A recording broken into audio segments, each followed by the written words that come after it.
étant donné une application petit f de E dans grand F où E et grand F sont des R espaces vectoriels normés de dimension finie, on dit alors que F est différenciable en un point A de E lorsque F admet en A un développement limité à l'ordre 1, c'est-à-dire lorsqu'il existe une application linéaire LA de E dans grand F, telle que l'on puisse écrire f de A plus h sous cette forme-là, quand le vecteur h tend vers le vecteur nul. Et lorsque tel est le cas, l'application linéaire L indice A est appelée la différentielle de f en A. Maintenant, dans la question 2A, on considère une forme bilinéaire B de E croix E dans grand R, où grand E est un R espace vectoriel de dimension finie petit n, que l'on a muni de la norme infinie associée à une base E1, E2, En de E.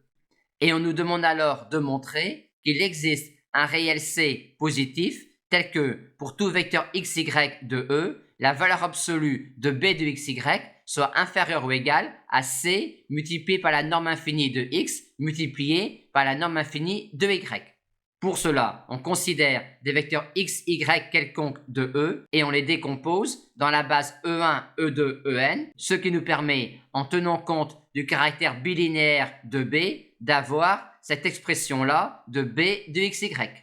Ce qui nous permet, grâce à l'inégalité triangulaire, d'avoir cette inégalité-là sur la valeur absolue de B de xy. Et on a alors ici un réel C positif qui ne dépend pas des vecteurs xy considérés. On a donc répondu à la question 2A. Maintenant, dans la question 2B, on va montrer que B est différenciable sur E croix E et on va déterminer sa différentielle en tout point U0, V0 de E croix E. Pour cela, on va considérer un point U0, V0 de E croix E et on va essayer d'écrire en ce point-là pour B un développement limité à l'ordre 1. Et la bilinéarité de B nous permet d'avoir cette écriture-là de l'image par B du couple U0, V0 que l'on a translaté du couple HK. Et maintenant, étant donné que l'on remarque que l'on a ici une forme linéaire de E croix E dans R,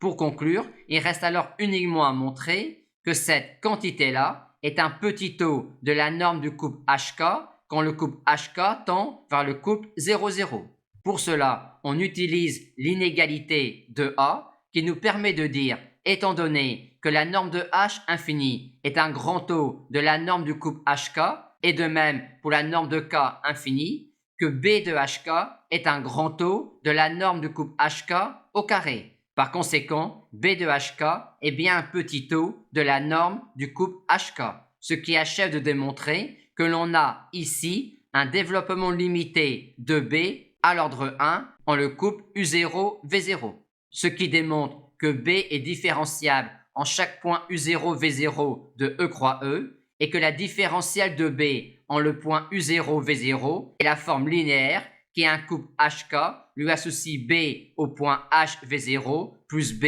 en le point U0, K.